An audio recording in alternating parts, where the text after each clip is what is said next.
क्या बात की थी? याद है किसी?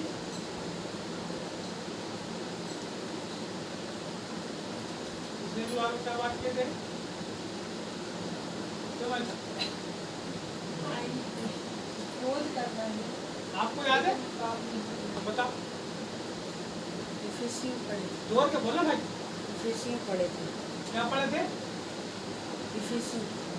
पढ़े थे। कौन सा क्या था? याद है तुमको? हेलो, आप थे ना?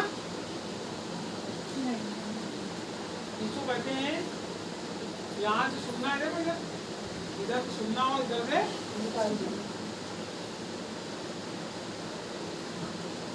आपको पता है, आप प्रभु के पास समय पास करने आते हो, इसलिए आपके जीवन में कुछ नहीं। आप आए ही समय पास करने, इसलिए जीवन में तुम ऐसा सोच के आते हो कि हम जाएंगे तो हमको आशीष मिलेगी।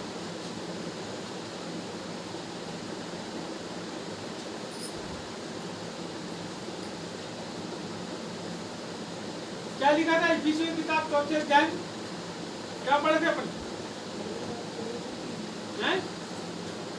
4 का 27 ही पढ़ दो चलो। और न शैतान को अवसर दो, ऊपर से पढ़ो। 27 बोल रहा हूँ। और न शैतान को अवसर दो, चोरी करने वाला फिर चोरी न करे। 27 पढ़ने बोले। 27 का मतलब क्या हुआ? 27 उसका मतलब 27 और कुछ क्या लिखा? शैतान को अवसर ना दो। इसको अवसर दे। चलो शुरुआत करते हैं अपन शुरू से। उत्पत्ति किताब में जाते हैं अपन। कौन सी किताब? उत्पत्ति में चले जाते हैं। जब आज पहला आदमी बना, पहली औरत बनी, प्रभु ने बनाया। प्रभु ने कानून बनाया। क्या बनाया? क्या बनाया? उसने वो कानून बनाया और ऐसा आदम को बताया, ये जो पेड़ है, भले और बुरे के ज्ञान का वृक्ष, इसके पेड़ के फल को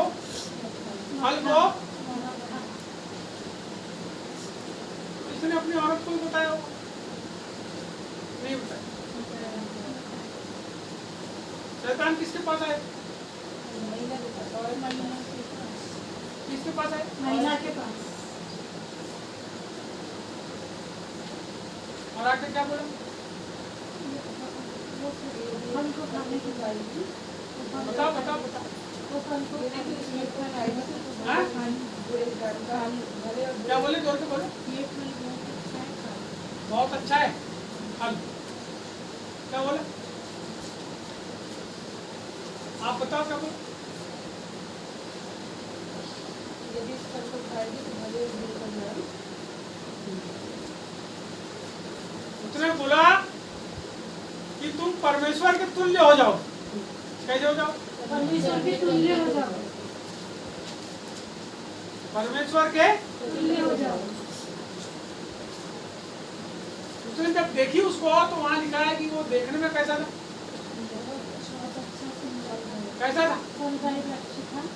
अरे देखने में मनभाऊ था और चाहने योग्य था, ऐसा लिखा है। मनभाऊ और चाहने योग्य, ऐसा देखने में जोरदार लगा कि उसने बोली कि अब इसको खाई क्या उसने? खाई कि नहीं खाई? खाई। और किसको खिलाई उसके बाद? आपको मालूम है, कभी भी किसी भी जगह पे कोई कानून यदि बनाए गए, कोई बात ऐसी बनाई गई जो हमारे भले के लिए, तो उसका फॉलो करना चाहिए। और नहीं करे तो क्या होगा? विपत्ति में कौन पढ़ता है बताओ जरा? सब पढ़ते हैं और एक के कारण बाकी सब पढ़ते हैं। शुरुआत किससे होती है?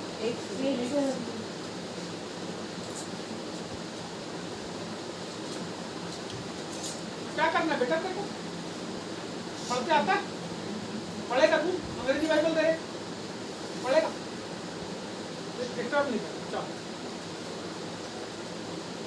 अभी हमको समझने की जरूरत है। यहाँ लिखा है 27 में, शैतान को मौका और न शैतान को अवसर दो, और ना शैतान को अवसर दो। अवसर देते हैं हम लोग।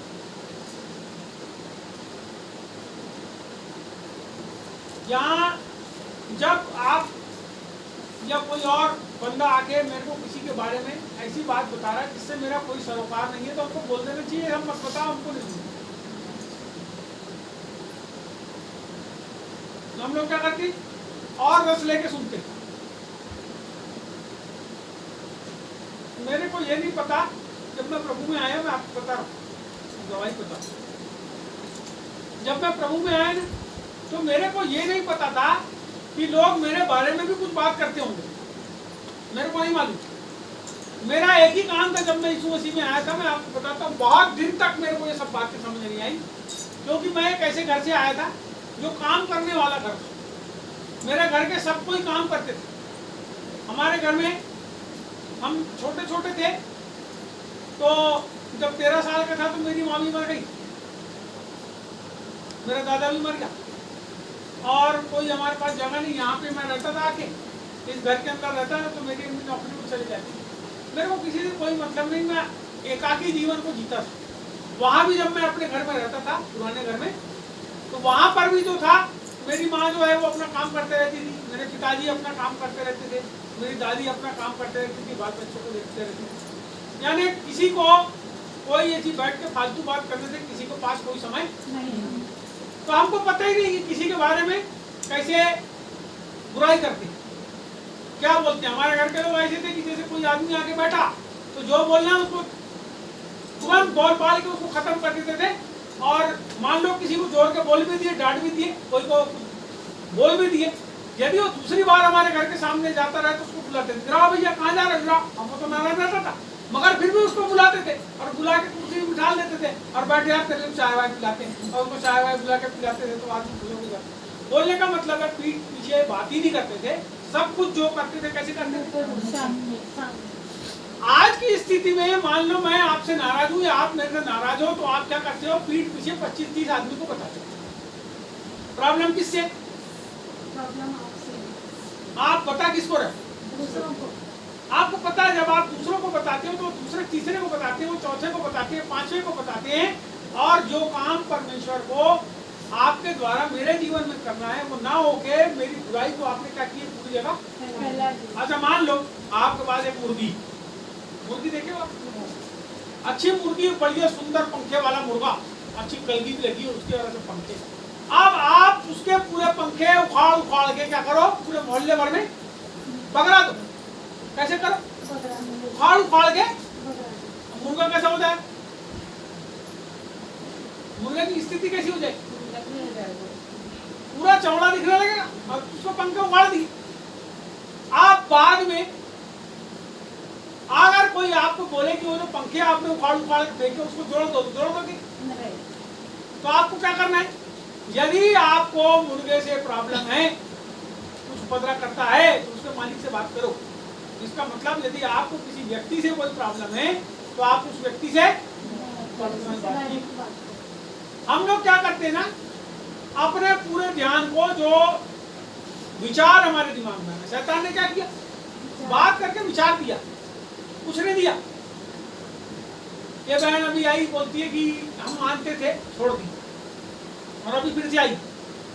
समझ रहे मेरी बात? अभी फिर से वापस, तो छोड़ दिए तो फिर क्या होगा?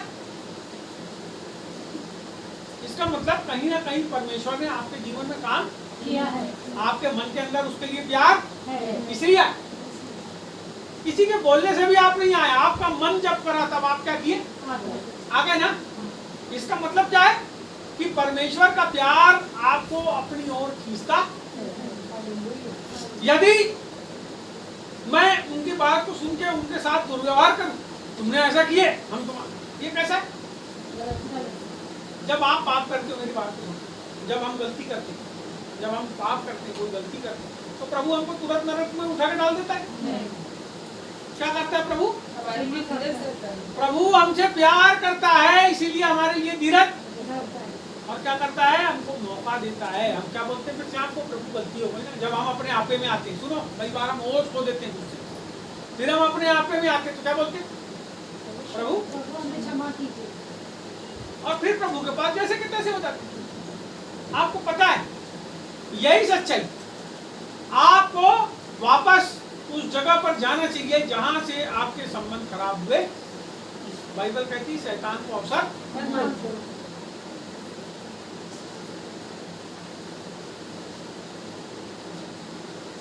यदि आप एक वचन को और देखें तो अच्छा रहेगा। उसको आप देखेंगे इस समय, पहला याकूब की किताब 4 का 7। याकूब की किताब पीछे की तरफ जाएंगे तो याकूब मिलेगा। यूहन्ना के पहले, पहला यूहन्ना के पहले याकूब की किताब याकूब पहला 4 अध्याय, याकूब की किताब 4 अध्याय और 7वां। इसलिए परमेश्वर के अधीन हो जाओ हाँ, और शैतान का सामना करो तो वह तुम्हारे पास से भाग निकलेगा। क्या बोला? परमेश्वर के अधीन हो जाओ। पढ़ो ना, एक नंबर बताओ इनको, पेज नंबर 321। तुम्हारे साथ पेज नंबर 321। पढ़ बेटा, पढ़ रहे लड़के, जोर से पढ़। इसलिए परमेश्वर के अधीन हो जाओ, इसीलिए परमेश्वर के अधीन हो जाओ और और शैतान का सामना सामना करो। अरे बोलते ही नहीं तुम लोग, पढ़ भी रहा तो बोल नहीं रहा बराबर। अब पूरा पढ़ो। अच्छे से पढ़ो। इसलिए परमेश्वर के अधीन हो जाओ हाँ और शैतान का सामना करो, हाँ, तो वो तुम्हारे पास से भाग निकलेगा। बस परमेश्वर के अधीन हो जाओ। किसके अधीन हो जा? परमेश्वर के अधीन। तुम किसके अधीन हो? परमेश्वर के। नहीं हो, इसलिए शैतान नहीं भगता तुम।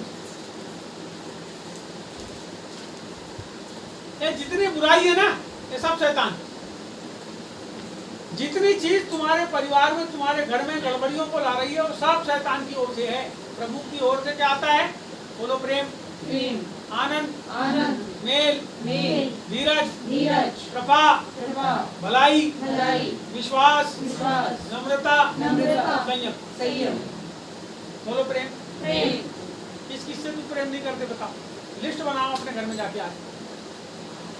तुमको किस किस से गुस्सा है? तुम एक ही घर में रह रहे हो, पत्नी पति से गुस्सा है और पति अपनी से। हाँ? तो ये छोटा लड़का अपने बड़े भाई से गुस्सा है, बड़ा भाई छोटे भाई से गुस्सा है, तो क्या है? वो प्रेम है वहां पे? अच्छा, आनंद है? आनंद। आज सवेरे कितने लोग उठे, उनको ऐसा लगा कि बहुत अच्छा है दिन है आज, वाह क्या दिन है, आनंद है मेरे जीवन में, कितना अच्छा अंदर से लग रहा है। ऐसा लगा आपको? क्या मालूम लगा कि अंदर से लगना चाहिए आनंद। आनंद की अनुभूति कहाँ से होती है? अंदर से।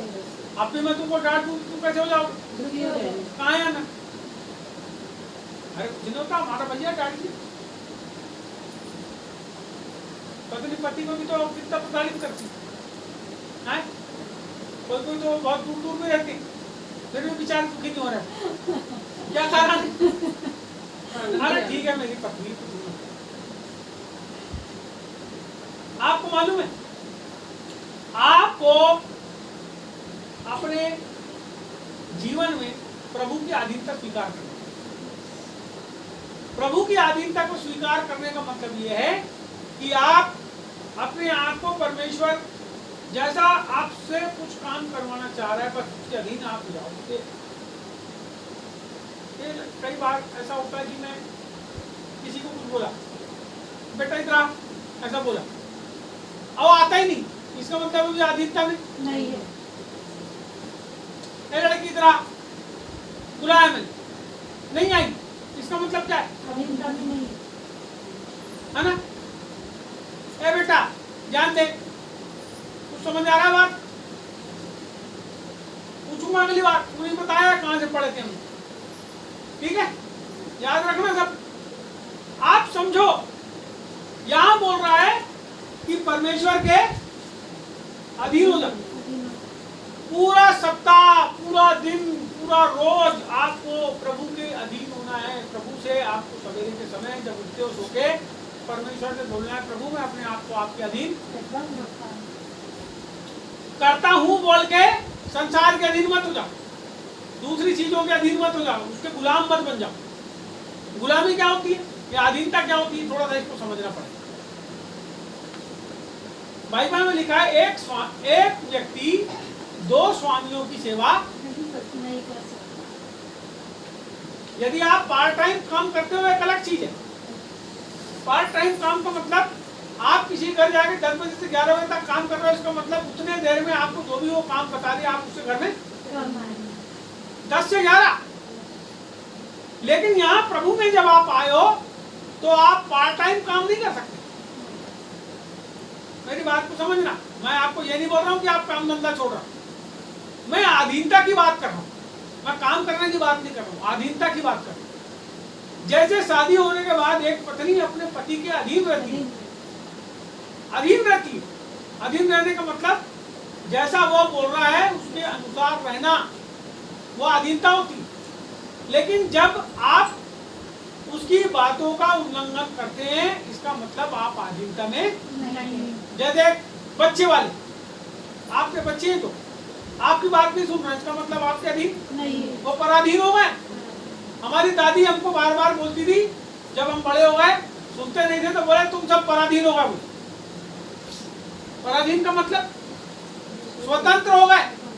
तो प्रभु ने हमको स्वतंत्र करने के लिए तो बुलाया है, परंतु अपने परमेश्वर के अधीन रहकर स्वतंत्रता दिया है। पूरे संसार के ऊपर आप इतने स्वतंत्र परमेश्वर ने किया है कि आपको कोई चीज की रोक और टोक नहीं, ना कोई खाने की रोक टोक है, ना पीने की रोक टोक है, ना तुमको कोई नित्य पूजा कर्म वगैरह वगैरह वगैरह वगैरह करने के लिए कोई आपको प्रभु ने क्या किया है, आपको बंधुआ मजदूर नहीं बनाया। बाइबल कहती है मसीह ने हमें स्वतंत्रता के लिए स्वतंत्र किया।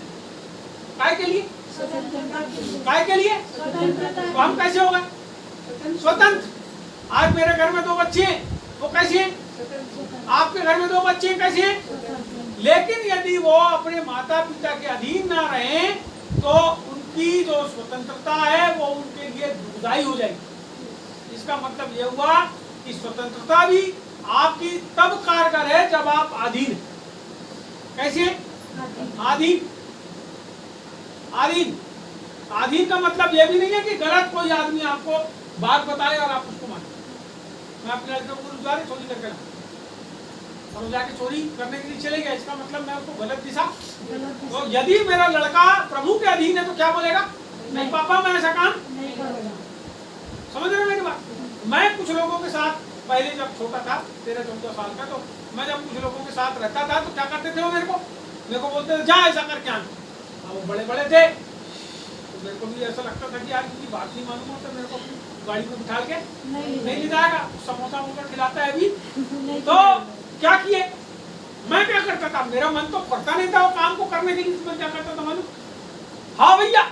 और मैं क्या करता था, जाता था और वो जिसके यहाँ भेजता था मेरे को गड़बड़ करने के लिए, मैं बहुत मेरे अंदर से बहुत दुखी और डर लगता था। मेरे को प्रभु ने, मैं आपको मजाक नहीं कर रहा हूँ, जब भी मैंने गलत काम करने की कोशिश किया मैं कर नहीं पाया। कोई लड़की को देख के उसके पीछे जरूर चले गया, लेकिन अपनी जिंदगी में कभी उस लड़की से बात नहीं कर पाया। मेरे को अंदर से डर लगता था गलत काम करने का। मैं आपको सच्चाई बात बता, बहुत ज्यादा मेरे को भय लगता था, डर लगता था। किसी का सामान यदि चोरी करना है या कोई चीज को उठा के लाना है तो मैं अंदर से मेरे हाथ पैर कपने लगते। नकल करने के लिए एक बार एक लड़के ने मेरे को अपना रुमाल दे दिया, मैं 10वीं क्लास में था, और जब उसने दिया तो मेरे हाथ पैर कपने लगे और मेरे को ऐसा लगा मैं क्या कर रहा हूँ क्या कर रहा हूँ क्या कर रहा हूँ। बगा गया, मैं रुमाल उसी के पास फेंक दिया। उसने मेरे को बाद में बहुत डांटा, मैंने रुमाल को फेंका, मेरे सब देख लिया तो ऐसा होता है। तो मैं नहीं कर पाया नकल। मैं आपको सच्चाई बात बता रहा हूँ, आप परमेश्वर के जब आप प्रभु के अधीन हो जाओगे तो गलत बात से क्या होने लगोगे, करोगे नहीं, अपने मन से नहीं करोगे, क्योंकि प्रभु की अधीनता में मालूम है क्या होता है, पाप को करने से, गलतियों को करने से परमेश्वर का आत्मा आपको रोकता है। लेकिन जब आप बेखौफ होके गलत काम करते हो, मजाक नहीं कर रहा, मैं आपको सच्चाई बता रहा हूँ, जब आप बेखौफ होके गलत काम करते हो प्रभु में आने के बाद भी, इसका मतलब अभी आप परमेश्वर के अधीन नहीं। प्रभु के लिए आपके मन के अंदर कोई सम्मान नहीं है। बाइबल कहती है परमेश्वर के अधीन हो जाओ।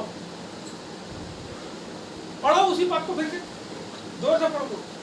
इसलिए परमेश्वर के अधीन हो जाओ हाँ, और शैतान का सामना करो। किसका सामना करो? शैतान का शैतान का। सामना करो तो वह तुम्हारे पास से भाग निकलेगा। वह तुम्हारे पास से भाग निकलेगा। मेरी बात को आप समझिएगा। परमेश्वर कैसा है? परमेश्वर का गुण क्या है? परमेश्वर कैसा है? पवित्र है। परमेश्वर कैसा भैया? पवित्र। पवित्र है। बाइबल कहती है कि यीशु मसीह ने भी आज्ञा मान मान के अपने आप को कैसा किया? रोया आज्ञा मानने की। आधीनता में आज्ञा पालन है। और जब आप प्रभु के जन हो जाते हो तो आपको सुनो, उसकी अधीनता में जब आप जाते हो, जैसे मान लो आप एक कलेक्टर के साथ चल रहे हो और आप भले ही चपरासी, मेरी बात को समझना, आप कलेक्टर के चपरासी हो और आपको कलेक्टर ने बोला कि जाओ जाके फलाना काम करना या फलाने साहब को बोलना, साहब बुला रहे हैं, क्या होगा? तो चपरासी क्या करेगा? जाएगा। आप क्या करोगे? आपको बोलेगा कलेक्टर उससे नौकरी करते हो, बोलेगा जाओ जाके बोलने, तो डरोगे कि किसी से? नहीं। क्यों नहीं डरोगे? अथॉरिटी है। क्यों नहीं डरोगे? आदेश दिए हैं किसने आदेश दिया? कलेक्टर। और आप कौन हो? चपरासी। किसके? उसके अधीन उसके है। अधीन है हम। हाँ, अभी सही बोल दिए तुमने। अब किसके अधीन हो? कलेक्टर के अधीन है। यानी चपरासी पोस्ट को हटा दो आप। अब आप ये सोचो कि कलेक्टर ने आदेश दिया, इसका मतलब कलेक्टर ने के मुंह आप बन गए। क्या बन गए? मुंह बन गए। और अब कलेक्टर ने आपको भेजा, जाओ फलानी जगह जाके ऐसा बोल देना साहब। तो आप एसपी के पास गए, उसको कोई ने रास्ते में रोका, दरबान ने, तो क्या बोलोगे? कलेक्टर साहब ने भेजे, मैं फलाना हूँ उसका, मैं प्यून हूँ उसका। क्या बोलेगा दरबान? अरे ठीक है जाइए। दरवाजा अब सीधे आप एसपी के पास जाओगे और खड़े होकर क्या बोलोगे? कलेक्टर साहब ने ऐसा ऐसा बोले, सर आपको बुलाएं, आप आ जाइए, 2 बजे बुलाएं आप, और आप आ जाओ। और एसपी क्या करे?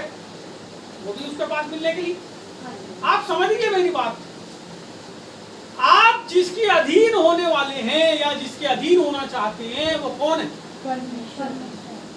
अरे परमेश्वर परमेश्वर बोल रहे हो आप, वो सबका मालिक है। मेरी बात सुनो, अभी आप समझे नहीं, उसको पहचान नहीं रहे हो। आप उसको नहीं पहचान रहे, इसलिए अपने आप को भी नहीं पहचान रहे। आपको मालूम है संसार का मालिक कौन है? शैतान। बोलो यीशु मसीह। संसार का मालिक कौन है? आपको मालूम बाइबल में लिखा है, देखो संसार का सरदार यीशु मसीह ने बोला, देखो संसार का सरदार आता है। काय के लिए आता है?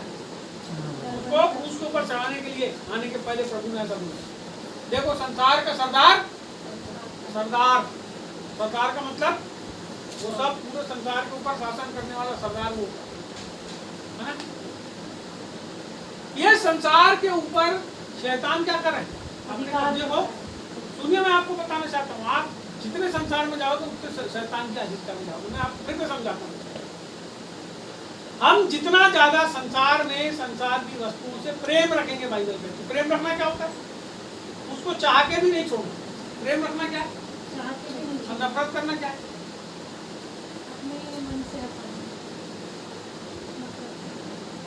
देखो मैं आपको एक बहुत सरल उदाहरण बताता हूँ जो हम सब लड़के लड़कियों के जीवन के अंदर होता है।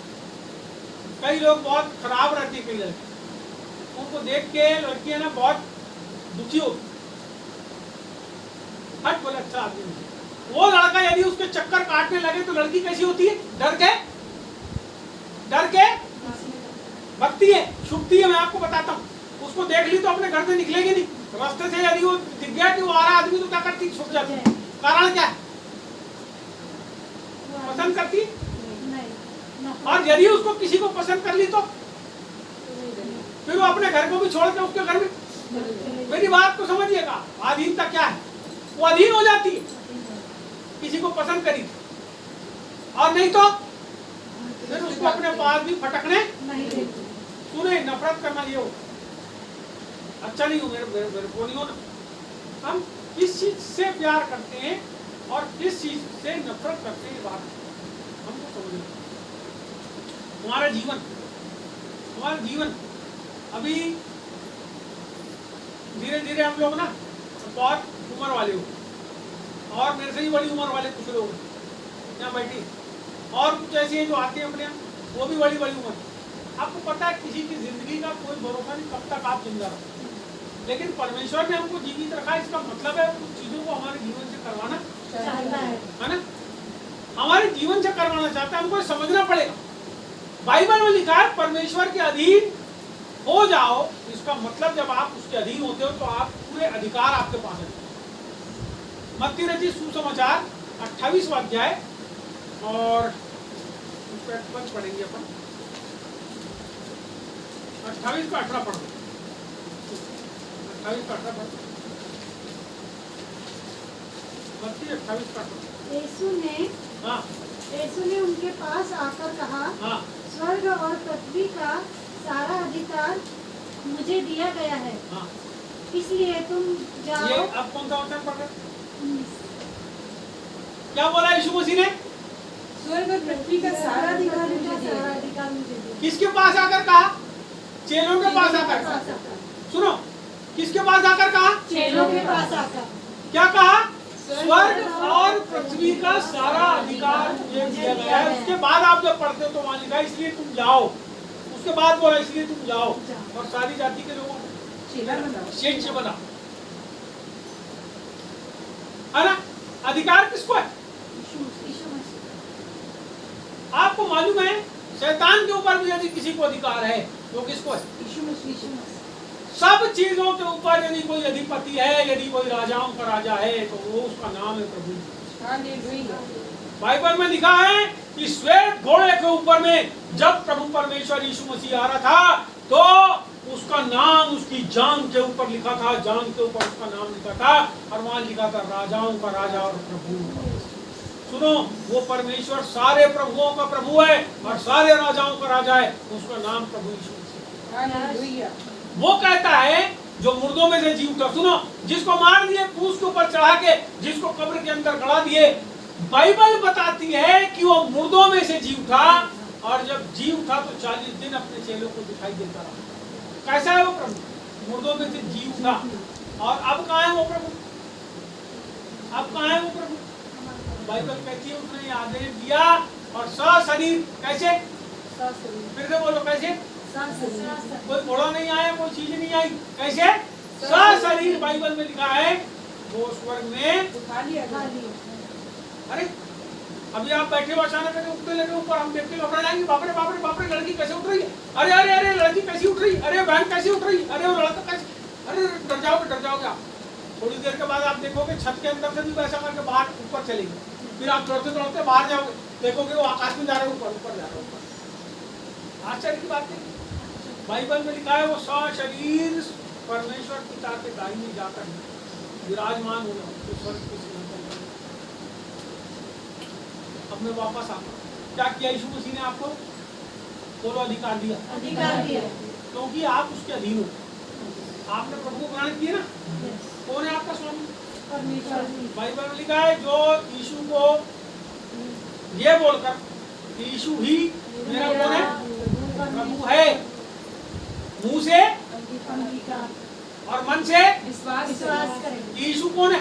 मेरा प्रभु है। मुंह से क्या करना है अंगीकार करना है मुझसे, और मन से क्या करना है? विश्वास करना है विश्वास।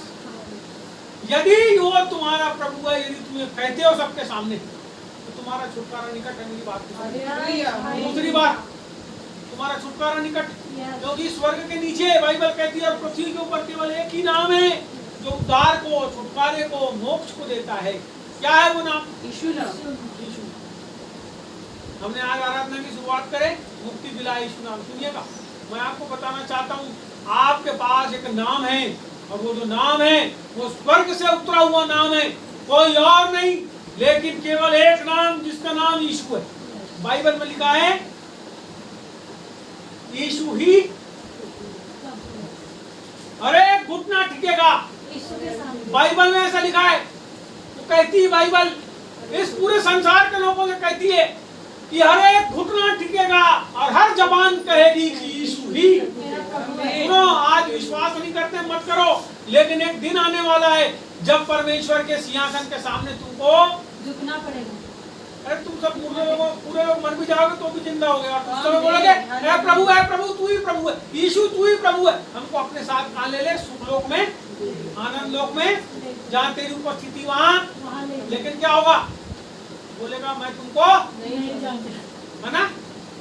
अभी संसार में जानने का समय है। यदि अभी जान लिए तब मरने के बाद तुमको याचना ही नहीं करना पड़ेगा कि प्रभु तू हमको अपने सुख लोक में, क्यों मालूम है आपको? उस समय आप प्रभु के पास हो। बोलो यीशु मसीह। यहाँ पे बाइबल जो है बता रही है कि उसने आकर क्या कहा? स्वर्ग और पृथ्वी का अधिकार कहाँ का?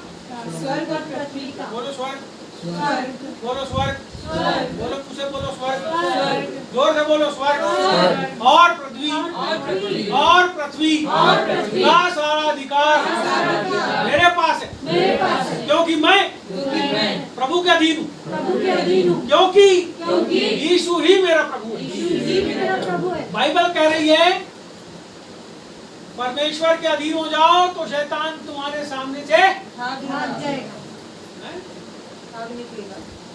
हाँ, आप एक दर्शन आपको बताता हूँ मैं। बहुत सुंदर बात है जो मैं आपको बताना चाहता हूँ, इसको समझ लेना। एक दिन की बात है, मैं प्रभु के दास से केनेथी हेगिन, उनका नाम क्या है? केनेथी हेगिन। तो नहीं रहे 87 ईयर्स ओल्ड में 2003 की बात है शायद, वो प्रभु ने सुनी। वो अपनी पुस्तक में लिखते हैं, अपने व्याख्यान में लिखते हैं कि एक दिन की बात है, मैं प्रभु के आत्मा में इतना खो गया कि मैं दर्शन में चले। और मैं क्या देखता हूं कि भयंकर मेरे सामने जो है प्रभु आए हैं और प्रभु मुझसे कुछ कह रहे हैं, प्रभु मुझसे, लेकिन एक दुष्टात्मा आकर के क्या पता कौन कौन सी भाषा बोल रही है, कुछ भाषा में बोल रही है और जो प्रभु बोल रहा है वो प्रभु के सामने जोर जोर के चिल्ला रहा है। दुष्टात्मा क्या कर रहा है? प्रभु के सामने आकर चिल्ला। कौन? दुष्टात्मा। दुष्टात्मा। मैं भी खड़ा हूँ और प्रभु मेरे से कुछ कह रहे हैं। मेरी बात को समझना, प्रभु क्या कर रहे हैं? उनसे बात कर रहे हैं, लेकिन वो दुष्टात्मा इतना जोर जोर में चिल्ला रहा है जो प्रभु की बात को सुनने नहीं दे रहा है। तो बोले मैं जब वहां बैठा हूं तो मैं सोच रहा हूं कि परमेश्वर यीशु आप तो बोल रहे हो, दुष्टात्मा चिल्ला रहा है, आप रोक क्यों नहीं रहे? आप क्यों नहीं रोक रहे? मैं सोच रहा हूँ कि यीशु इसको डांट क्यों नहीं रहा, इसको रोक क्यों नहीं रहा? इतना चिल्ला रहा है, मुझे बोल रहा है, मेरे को सुनाई नहीं दे रहा। जैसे अभी मैं जोर जोर के आपको बोलूँ और आप मेरी बात ना सुनो तो मैं क्या करूँगा? जोर से चिल्लाऊंगा। यदि कोई व्यवधान करे तो मैं क्या बोलूँगा? अरे भैया अल्लाह मत करो, चुपचाप रहो, मेरे को उससे बात करने दो। लेकिन प्रभु क्या कर रहा है? अरे प्रभु ने कुछ बोल ही नहीं रहा, वो दुष्टात्मा इतना जोर जोर के चिल्ला रहा है, कुछ नहीं बोल रहा है।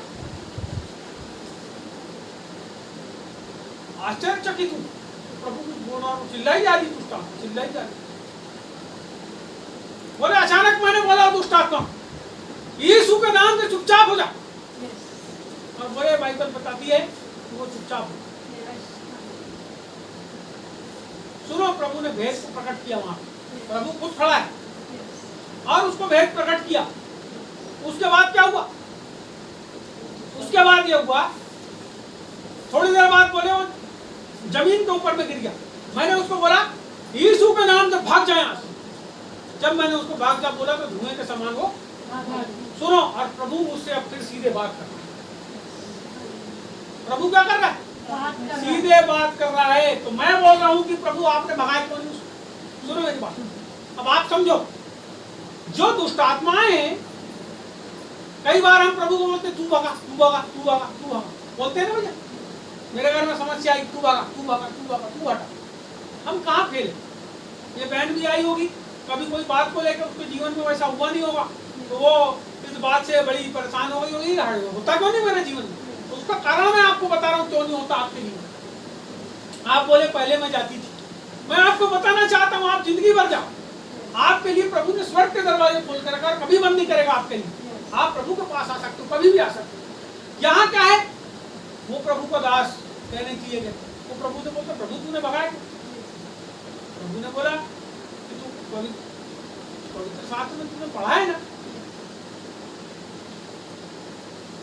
कि मैंने कहाँ ऐसा लिखा कि तू प्रार्थना करेगा और मैं भगाऊंगा? तो बोला मैंने 150 बार, सुनो प्रभु से क्या बोल रहा है, मैंने 150 बार बाइबल को पढ़ा हूं प्रभु। सही में उस प्रभु के दास ने उतना बाइबल पढ़ा, और मेरे को पूरा कई पदों को तो बोले मैंने कईयों बार पढ़ लिया, उसी गिनती में नहीं कर सकता। मेरे को मुखाग्र याद है प्रभु ने उसको बोला सब ठीक है, लेकिन अभी भी उसमें कई ऐसी बातें जिसको तू समझ। सुनो, बहुत बाइबल पढ़ने से कुछ नहीं होता जब तक पवित्र आत्मा उन वेदों को आपके जीवन के ऊपर सुनो प्रभु प्रकट करता है। क्या प्रकट कर रहा है? उसके बाद प्रभु प्रकट कर रहा है कि मैंने विश्वासियों को शैतान के ऊपर अधिकार दिया हूँ। क्या दिया है? क्या दिया है? लड़के जाते क्या दिया है? प्रभु ने शैतान के ऊपर अधिकार दिया है। सुन नहीं रहा, इधर इधर घूम के बैठा कर, सामने आकर बैठा कर, जरूर नहीं। समझ में आई बात? इधर उधर दिमाग मत लगाया कर, इसलिए समझ नहीं आता तक। समझो, मैं जो बात को बता रहा हूँ उसको समझोगे तो तुम्हारे जीवन में काम होगा, और नहीं समझोगे तो कुछ नहीं होगा। समझ का फेर है, जो समझे वो ज्ञानी, और समझ के जो ना मानी वो ठहरा ज्ञानी। तुम बोलते हाँ समझ गए, नहीं माने तो समझ का फेर। समझो, किसी चीज को समझो। प्रभु चाहता है हम समझे, हम समझेंगे तभी हमारे अंदर वो प्रभु को ज्ञान, उसकी बुद्धि, उसकी समझ, उसकी अधिकार, उसकी सामर्थ्य हमारे जीवन के अंदर। हमको समझना जरूरी है। क्या हुआ अब यहाँ पे प्रभु के दास के साथ? उसने बताया, और प्रभु ने बोला सुन, मैं तेरे को 4 बात बताता हूँ। पहली बात, मैं तेरे को 4 बात बताता हूँ, 4 वचन बताता हूँ, तूने पढ़ा जरूर। मैं 4 बात बताता हूँ, और जो मैं आपको शुरू से लेकर अभी तक के बता रहा हूँ, परमेश्वर ने वो बातें उसको बताई, वो अधिकार की बात बताई कि मैंने तेरे को अधिकार दिया। तू क्या कर शैतान का वो भाग निकलेगा। तुम डरते हो, डरना मत करो। कोई भी समस्या हो, कोई भी बीमारी हो, कोई भी संकट हो, कोई भी बात, उसको बोल, यीशु के नाम से दूर हो जाओ। सुनो, यहाँ लोग बोलते बांधते, कहा प्रभु ने अधिकारी नहीं दिया तुमको बांधने? कहाँ बोला कि तू शैतान को बांध देना पकड़? उसने बोला मैं तुझे स्वर्ग राज्य की, बोलो कहाँ लिखा? मत्ती 18:18 निकाल के पढ़ो, 16-19 में भी लिखा है, पढ़ो मत्ती किताब। मैं तुझे हाँ स्वर्ग के राज्य की कुंजियां दूंगा, हाँ और जो कुछ तू पृथ्वी पर बांधेगा हाँ वह स्वर्ग में बांधेगा, और जो कुछ पृथ्वी पर खोलेगा वह स्वर्ग में खुलेगा। क्या खोलोगे तुम पृथ्वी के ऊपर, और क्या बांधोगे? जो पृथ्वी पर बोएंगे हम लोग वह स्वर्ग पर। हाँ, अभी तुम समझे, पृथ्वी के ऊपर क्या चीज को तुम बांधोगे? क्या है? बाइबल कहती है धरती के ऊपर क्या मत करो, धन संचय जहाँ कीड़ा काई फलाना। किसके लिए धन संचय करो? तो गठरी कहाँ के लिए बांध रहे हो? गठरी तुम बांध रहे हो, गठरी का मतलब तुम्हारी अलमारी के अंदर भर रहे हो, मैं अपने खीसे में भर रहा हूँ, अपने बटुए में रख रहा हूँ, मैं कहीं ऐसा छेद बनाया हूँ जमीन के अंदर, उसके अंदर भर भर के नोट रख रहा हूँ, दिल्ली में भर भर। सुनो मेरी बात, यहाँ के लिए संचय मत कर। फिर भी जिंदगी जीना, खाना खाना, किताब छापना कौन पैसे देगा? तो संचय करना पड़ेगा। यदि आपने पैसे संचय करके परमेश्वर की सेवा के लिए खर्च किए तो उसके लिए आपका धन्यवाद। किसका धन्यवाद? आपका भी धन्यवाद, और प्रभु के जितने लोग हैं उनका धन्यवाद, क्योंकि उन्होंने पैसा जमा किए और परमेश्वर के राज्य को बढ़ाने के लिए खर्च किए, इसके लिए उसका धन्यवाद। मैं पैसा कमा के किताब छापता हूँ तो मेरे दिमाग के अंदर प्रभु ने डाला कि तू कमा और किताब छाप, तो मैं उसको लगा रहा हूँ, और उसके लिए पैसा कौन दे रहा है? प्रभु दे रहा है।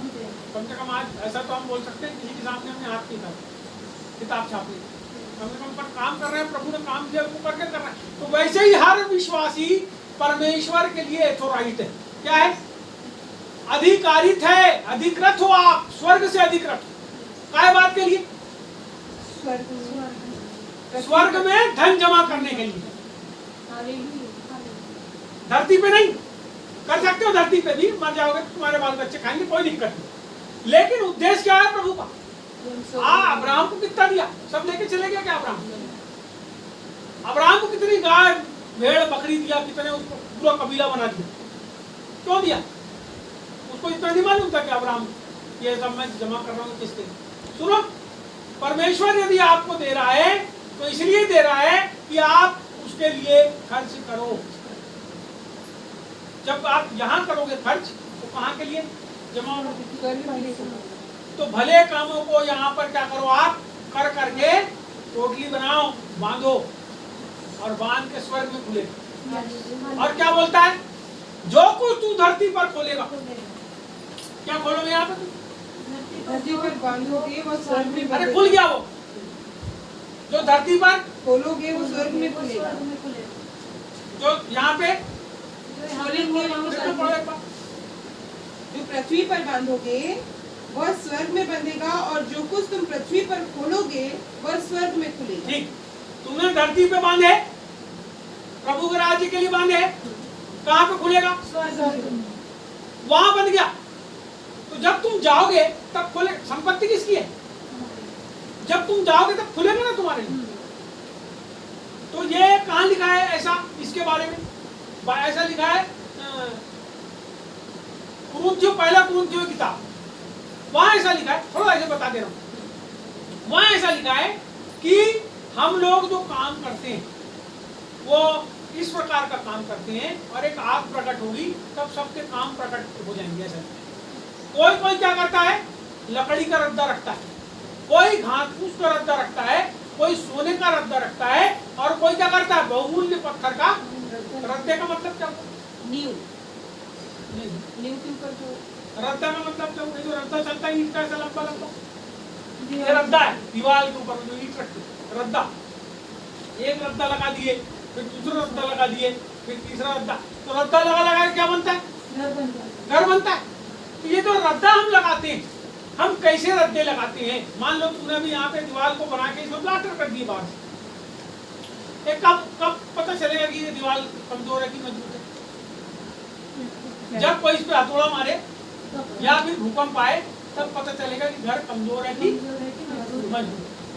तो जब प्रभु आएगा, बाइबल में लिखा है, तो एक आग प्रकट होगी और हम क्या होंगे, उसमें से निकलेंगे। ऐसा लिखा है कुछ लोगों के बारे में कि वो जलते जलते बच जाएंगे। वही लिखा है जो मैं आपको बताया, उनकी किताब मेरे ख्याल से चौथा या पांचवा अध्याय। तो हम लोग जो बांध रहे हैं, जो धन बांध रहे हैं, वो कहाँ होगा? स्वर्ग में बन गया, वहां बन गया। कब तक? जब तक हम न जाए तब तक। परमेश्वर ने कहा देखो मैं जाता हूँ तुम्हारे लिए घर, किसके लिए? हमारे लिए रहने का स्थान तैयार करने के लिए गए। अब हम क्या कर रहे हैं? यहाँ से मटेरियल सप्लाई कर रहे हैं, मटेरियल सप्लाई कर रहे हैं। क्या है? परमेश्वर के लिए जब आप प्रार्थना करते हो, सुनिए मैं आपको बताना चाहता हूँ, आप जो भले काम करते हो, आप जो अच्छे काम करते हो, जो आप अपना पैसा खर्च करते हो, जो आप अपना समय खर्च करते हो, जो आप परमेश्वर के लिए जीते हो, वो आपका जीवन का जो आप कर रहे हो। ऐसा नहीं कि आप अपना घर लुटा दो, वैसा नहीं बोल रहा। आपके जीवन में जो समर्पण है, जो आप खर्च कर रहे हो परमेश्वर के लिए, अपना समय, अपना धन, अपना मन, अपनी प्रार्थनाएं, बाइबल पढ़ने में जो आप समय लगा रहे हो, जो भले काम करने में समय लगा रहे हो, जो प्रार्थना करने में समय लगा रहे हो, ये क्या कर रहे हो आप? बांध रहे हो, यहाँ गठरी बन रही है। और जब जाओगे तब खुलेगी। प्रभु को आपके सब काम पता है, उस गठरी के अंदर क्या क्या है, प्रभु के सामने सब पेपर था। दूसरी बात बोला, जो कुछ तुम धरती पर खोलोगे वो स्वर्ग में। यीशु के नाम से हम अपने बालाघाट को खोलते हैं। किसको खोलते हो? खोलो ना बालाघाट। यीशु के नाम से बीमार आदमी के बंधन को खोलते हैं। यीशु के नाम से दुष्टात्मा के सब बंधनों को खोल देते हैं, तोड़ देते हैं। क्या हुआ? स्वर्ग में क्या हुआ? स्वर्ग में खुला, स्वर्ग में खुला। आप यहाँ पे खोलते हो, वहां खुलता है। यहाँ पे खोलना, तो स्वर्ग में दुष्टात्मा तो रहती नहीं है जो तुम बांधोगे उसको। स्वर्ग की बात कर रहा है जहां उसका निवास स्थान है। आप अपने जीवन को, आप अपने शरीर को, आप अपनी आत्मा को, आप अपने मोहल्ले वालों को, आप अपने पड़ोस को, जो बीमार है, जो दुखी है, लाचार है, उसके जीवन के ऊपर आशीष दो। खोलो ना आशीष, उसके जीवन पे आशीष आएगी। लेकिन यदि कोई आदमी अपने आप को बंद करके रखा है, तो तुम कई बार उसके लिए कितनी भी आशीष की प्रार्थना करो, आशीष उसको, आदमी को अपना मन खोलना पड़ेगा। जैसे ही वो खोलेगा अपने मन, उसके मन को, उसके मन के लिए प्रार्थना कर सकते हो। प्रभु क्या कर? मन को खोल। बाइबल में लिखा है परमेश्वर मनों को जांचने वाला परमेश्वर है। हो सकता है कभी वो पश्चाताप कर ले आपकी प्रार्थना। तो ये सब काम जो भी हम करते हैं परमेश्वर के राज्य को बढ़ाने के लिए, वो सब आपके अधिकार क्षेत्र में। आप शैतान को बोल सकते हो यीशु के नाम से उसको छोड़ के जितनी परेशानी जितने संकट तुम्हारे जीवन के अंदर आते हैं उसको तुम बोलो अपने मुंह से, यीशु के नाम से क्या हो। मैं आपको अंतिम बात बताऊंगा और फिर समाप्त करूंगा। मैं अपने जीवन की बात बताता हूँ आपको। यही वाला कमरा है, यहाँ एक इस तरह का आड़ा लगा रखा है, मेरे बिस्तर के ऊपर मेरे ऊपर दुष्टात्माओं के अटैक होते थे। तो मैं क्या करता था, 2 बजे रात को उठ के 3 बजे रात को उठ के, कुछ लोगों ने मेरे को बाइबल के वचन बताए थे, मैं क्या करता था इन सब वचनों को यहाँ बैठ के अपने लिए बोलता था। मैं बहुत परेशान था। मैं बोलता था यीशु के नाम से मेरी सारी ये जो दुष्टात्मा की समस्या है यीशु के नाम से हट गई। यीशु के नाम से दुष्टात्मा के सब बंधन मेरे जीवन से टूट गए। ऐ दुष्टात्मा तेरा मेरे ऊपर कोई अधिकार नहीं है, दूर हो जा मेरे जीवन से। मैं प्रभु की आशीष को अपने जीवन पर खोलता हूँ। मैं यीशु मसीह के लहू को अपने जीवन पर लगाता हूँ। मैं प्रभु के लहू को अपने जीवन पर लागू करता हूँ। मेरे मन, शरीर, प्राण, देह सबके ऊपर मैं प्रभु के लहू को लागू करता हूँ। ऐसा करके मैं अपने लिए क्या करता था, घंटों से उसको बोलता था, अपने लिए बोलता था, अंगीकार करता था। 2 बजे रात को नींद खुल जाए तो प्रार्थना करूँ, 3 बजे खुल जाए तो प्रार्थना करूँ, 8 बजे प्रार्थना करूँ, 10 बजे प्रार्थना करूँ। और ऐसा प्रार्थना करते करते करते करते करते करते क्या हुआ, परमेश्वर ने मेरे जीवन को स्वतंत्र कर दिया। आपको अपने जीवन को स्वतंत्र करना है पहले। इसके पहले कि आप दूसरे को आशीष देने जाओ, आपके पास होना तो आपका मटका खाली है, पानी कहाँ से पिला दोगे किसी को? क्या करना पड़ेगा आपको? अपने आप को अधिकार में लेके आओ, प्रभु की अधीनता मिलाओ। सुनो, प्रभु जो है वो ऐसा है मानो बहता हुआ सोता। सुनो, ऐसा सोता बह रहा है, भलभल भलभल भलभल पानी भर रहा है, तुम गए उसके नीचे खड़े हो गए तो तुम कैसे हो गए? दूसरा आदमी होगा मिला, उसको क्या करना पड़ेगा तुमको? उसके बाइबल में लिखा है जो लोग मेरे पास आते हैं उनके पेट से जीवन के जल की नदी बहेगी। तो दूसरे क्या करेंगे? तो कैसे रहेंगे? इसका मतलब अब आप नदी बन के जाओगे सबके पास। अब आपके अंदर से वो नदी, प्रभु का जीवन का जल लोगों के जीवन के अंदर जाएगा। और लोग कैसे होंगे? यदि प्यासे हैं तो प्यास दूर हो जाएगी, भूखे हैं तो सुनो, आपके पास जीवन की रोटी है, आप बांटने वाले हो। सुनो, परमेश्वर ने कहा सच्ची ताकत जो डाली मुझ में है वो फलती है, फलती है। आपका अधिकार क्या है? फलना। बोलो फलना। मैं फलूंगा क्योंकि मैं प्रभु में जुड़ा हूं। अगर आप प्रभु में जुड़े हो तो आप फलोगे। आप जिस काम में हाथ डालोगे उस काम में आगे बढ़ोगे, कोई रोक नहीं सकता। सुनो, कोई कीड़ा, कोई काई, कोई आपको नहीं नाश कर सकते। और बाइबल कहती है जो डाली नहीं फलती मैं उसको काट दूंगा। यदि हम कट गए हैं तो हम इसलिए कट गए क्योंकि हम प्रभु में फल नहीं ला रहे। यदि हम प्रभु से दूर हो जाते हैं इसका कारण है हम प्रभु में फलना नहीं चाहते। यदि हम फलेंगे तो परमेश्वर बढ़ाएगा। देखो, प्रभु जब आशीष देता है तो कितने क्षेत्रों में आशीष देता है, इसको भी समझ लो। आखिरी बात, पहली चीज, प्रभु जब आपको आशीष देता है तो आत्मिक रीति से आशीष देता है। बोलो आत्मिक आशीष। आपके अंदर के बंधन टूटेंगे, आपकी आत्मा के बंधन पहले परमेश्वर टूटेंगे, पहली चीज। दूसरी चीज, जब आपके अंदर के बंधन टूटते हैं तो दूसरी चीज होती है कि आपके शरीर के ऊपर प्रभु की आशीष आने लगती है। बोलो काय के ऊपर?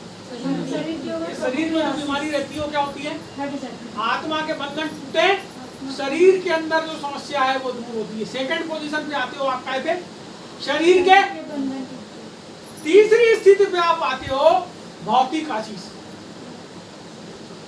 बोलो भौतिक। भौतिक आशीष क्या है? गाड़ी, घोड़ा, रुपया, पैसा, सब कुछ कौन देता है? कब देता है? जब आप पहली चीज को पाते हो, मानसिक शांति को पाते हो। सुनो, आत्मिक आशीष, इसका मतलब आपके पास कुछ नहीं भी रहता तो भी आप कैसे रहते हो? प्रभु में कैसे हो आप? शुरुआत यहीं से आपको समझना पड़ेगा प्रभु आपके जीवन में काम कर रहा है कि नहीं। सुनो, यदि प्रभु काम कर रहा है तो आप कहाँ से संतुष्ट हो? सेकंड पोजीशन, फिर शरीर में। शरीर में कैसे होगा? मजबूत होगा, ताकतवर होगा। यदि कोई बीमारी अटैक भी कर रही तो भी आप कैसे हो? अपने आप में बीमार कभी महसूस नहीं करोगे। कैसा करेगा प्रभु? मजबूत। थर्ड पोजीशन, थर्ड पे आ जाए। हर प्रकार की आत्मिक, मानसिक आत्मा से ही मानसिक शांति आएगी, आत्मा से ही आएगी। आत्मिक, मानसिक, शारीरिक, भौतिक। बाइबल में लिखा है जैसे तू आत्मिक उन्नति कर रहा है, बोलो यीशु मसीह की जय। जैसे तू आत्मिक उन्नति कर रहा है वैसे ही तू सब बातों में उन्नति कर रहा है। हालेलुया। कहाँ से शुरुआत होती है? आत्मिक। आत्मिक रीति से। खत्म कहाँ होता है? सब बातों में उन्नति कर। घर द्वार रुपए पैसे गाड़ी घोड़ा सब चीज तेरे पास है, बशर्ते किसकी अधीनता में रहना? प्रभु की अधीन में। किसके बंधन तोड़ना है? बोलो किसके बंधन तोड़ना है? किसके बंधन तोड़ना है? कौन तोड़ेगा? हमको। पास्टर, नहीं, हम प्रचारक, नहीं, वो बड़े बड़े प्रभु के दास जो टीवी में आते हैं वो नहीं। कौन तोड़ेगा? हम स्वयं कौन तोड़ेगा? कौन तोड़ेगा? जोर से बोलो, कौन तोड़ेगा? हम तोड़ेंगे। हमको तोड़ना है खुद। अरे मेरे पैर में रस्सी बंधी है और मैं चिल्ला रहा हूँ, हाथ मेरे खुले, मैं चिल्ला रहा हूँ, अरे अरे रस्सी खोल, रस्सी, अरे खुद ही खोल जाएगा, हाथ से खुल जाएगा, दौड़ने भागने लगे। बोलो यीशु मसीह, बोलो यीशु मसीह। समझ रहे बात? आपको खुद अपने लिए प्रार्थना करना है, आपको खुद अपने परिवार के लिए प्रार्थना करना है, आपको खुद। जब आप ये सब करने लगोगे तो प्रभु की स्वर्ग की सहायता आपके जीवन पे आएगी। सुनिएगा, मैं आपको बताना चाहता हूँ, बाइबल में लिखा है परमेश्वर स्वर्ग से हमारी सहायता करता है। हमारी सहायता स्वर्ग से आती है क्योंकि प्रभु स्वर्ग में विराजमान है, हमारे हृदय के अंदर विराजमान है, अंदर और बाहर दोनों तरफ प्रभु विराजमान है। और जब सहायता करता है तो चारों तरफ से सहायता करता है। हम कितनी बार ऐसी मुसीबत में पड़े जब हमको ऐसा लगा हमारा कोई सहायक नहीं है, लेकिन प्रभु की ओर से इतने सारे लोग आ गए हमारी सहायता करने कि हम समझ नहीं सकते। हमारे दुखों में, हमारे संकट की घड़ी में उन लोगों ने हमारा साथ देके हमारे दुख को दूर कर। सुनिएगा, प्रभु हमारी सहायता करता है, चाहे दुष्ट आत्मा हो, चाहे भूत हो, चाहे कोई बंधन हो, चाहे कहीं का लागवट हो, चाहे कुछ भी चीज हो जाए, चाहे हम भिखमंगे बन रहे हैं, लेकिन यदि प्रभु के अधीन आ गए तो प्रभु क्या करेगा? हमारी हर स्थितियों को बदल देगा। अपने घर में जाओ, व्यवस्था विवरण की किताब 28 अध्याय 1 से लेकर 14 तक रोज पढ़ना अपने घर में सवेरे उठ। जिसके घर में आशीष नहीं आती उसको जोर जोर के अपने घर में पढ़ना। व्यवस्था विवरण 28 1 से लेकर 14 तक आशीष वचन है वहां। धन्य तू। मैं सोया था, एक बार की बात है, इटारसी गया था मैं स्टॉल लगाने के लिए, वहां पे मैं सोया था और मेरी नींद जो है आधी खुल गई थी, अर्ध निद्रा में, सवेरे के समय की बात है, 4 साढ़े 4 बजे की बात है। आवाज आई मेरे, धन्य तेरी टोकरी और तेरी कटौती। मेरे को आवाज आई कान में, मैं देखा कोई नहीं था मेरे पास। मैं उठा और हम लोग जहाँ स्टॉल लगाते थे वहां से बाइबल कॉलेज है, तो थोड़ा दूर जब मैं पैदल चला पेशाब करने जाने लगा, फिर से मेरे अंदर से वो जो आवाज है फिर से प्रतिध्वनि। और आके मैं विचार करता रहा। जब वो मीटिंग खत्म हो गई, 7 दिन की मीटिंग थी, जब खत्म हो गई और मैं कार से अपने घर आने लगा, मैंने अपने रोज को छिलवाड़ा छोड़ा और जब मैं घर आने लगा तो बरसात के पास जब मैं पहुंचा तो पवित्र आत्मा से प्रार्थना करते करते करते मेरे पास लगा प्रभु की पूरी सामर्थ मेरी कार के अंदर भर गई है और मैं इतना ज्यादा प्रभु की सामर्थ से भर गया। और वो जो वचन प्रभु ने मेरे को बोला था, धन्य हो तेरी टोकरी और तेरी कटोरी, तेरे गाय और तेरे बैल, सुनिए जो वो शब्द मेरे जीवन के अंदर आए और मैं आपको बताऊं इतनी जम के सामर्थ से भरा वो वचन मैं अपने मुंह से बोलने लगा। इतना जब और ऐसा लगा कि मैं कार चला पाऊंगा कि नहीं, तो मैंने किनारे करके कार को रोक दिया और प्रभु की अद्भुत सामर्थ्य में भर गया, तो पूरी कार प्रभु की सामर्थ्य भर गई। और मैं आपको बताना चाहता हूँ वो दिन है, उस समय का दिन है, तब से लेकर आज तक परमेश्वर ने केवल मेरी टोकरी के ऊपर, मेरी कटौती के ऊपर, इसका मतलब मेरे घर के खाने पीने के ऊपर परमेश्वर ने आशीष दिया। कोई विश्वास करे या ना करे, लेकिन मेरे को जो प्रभु ने कहा है वो मेरे जीवन के ऊपर है। मैं आपसे बोलना चाहता हूँ, प्रभु ने भी आपसे बहुत कुछ बोला है, प्रभु भी आपसे बहुत कुछ बोलना चाहता है, लेकिन आप अपने कान को खोलो, अपनी आंखों को खोलो, परमेश्वर के सामने समर्पण करो और उसकी अधीन हो जाओ। जब आप हो जाओगे तो परमेश्वर आपके जीवन में आशीष। समझ गए बात? शैतान का सामना करो, शैतान तुम्हारे सामने से भाग जाएगा। अरे भगने का मतलब भगेगा, तू पास में नहीं आएगा। क्यों? क्योंकि आप जिसके नाम से आदेश दिए वो नाम स्वर्ग और पृथ्वी के नीचे अधिकार पहुंचने वाला है। बोलो यीशु मसीह की। आइए प्रार्थना।